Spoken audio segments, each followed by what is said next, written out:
गीता ज्ञान ऐसे लोगों को जीवन में दुख भोगना ही पड़ता है। गीता में श्री कृष्ण ने दिए हैं ये उपदेश।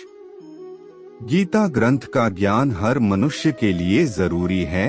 यह मनुष्य के जीवन के तत्वों और धर्म के महत्व को समझाता है। इसमें भगवान कृष्ण के दिए हुए उपदेश हैं जो उन्होंने अर्जुन को दिए थे।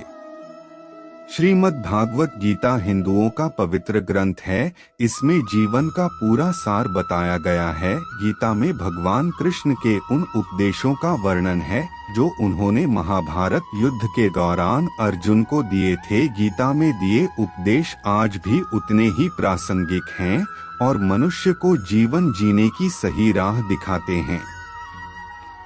इसमें ग्रंथ भगवान श्री कृष्ण द्वारा अर्जुन को दिए गए उपदेशों की पूरी श्रृंखला है।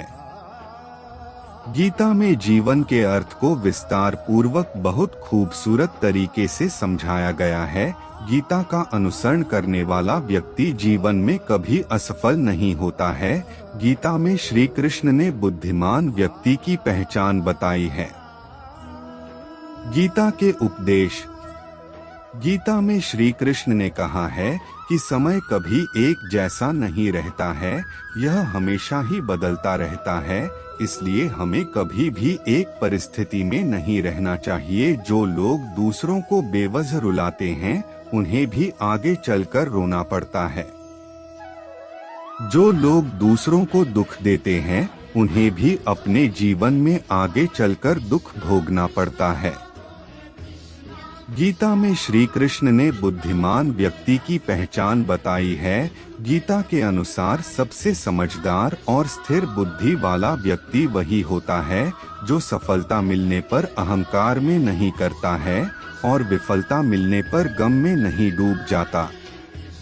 श्री कृष्ण कहते हैं कि केवल डरपोक और कमजोर लोग ही चीजों को भाग्य पर छोड़ते हैं। वहीं जो लोग मजबूत और खुद पर भरोसा करने वाले होते हैं, वे कभी भी नीति या भाग्य पर निर्भर नहीं रहते हैं।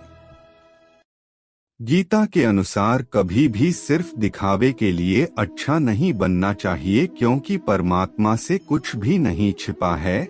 वो आपको बाहर से नहीं बल्कि भीतर से भी जानता है। इसलिए कोई भी बदलाव पूरी तरह से स्वयं के लिए होना चाहिए। श्री कृष्ण के कहते हैं कि आप खुश हैं या दुखी, यह दोनों आपके विचारों पर निर्भर है।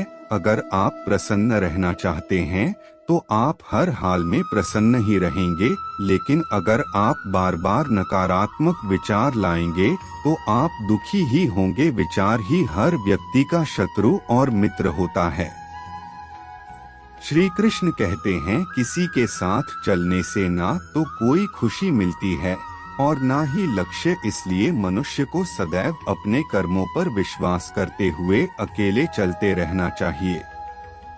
गीता में श्री कृष्ण ने कर्मयोग, भक्ति योग और ज्ञान योग को ही कल्याण का प्रमुख साधन बताया है। कर्म के प्रवाह से संबंध का टूट जाना ही जीवन का लक्ष्य है और यह लक्ष्य उपर्युक्त तीनों मार्गों से प्राप्त हो सकता है।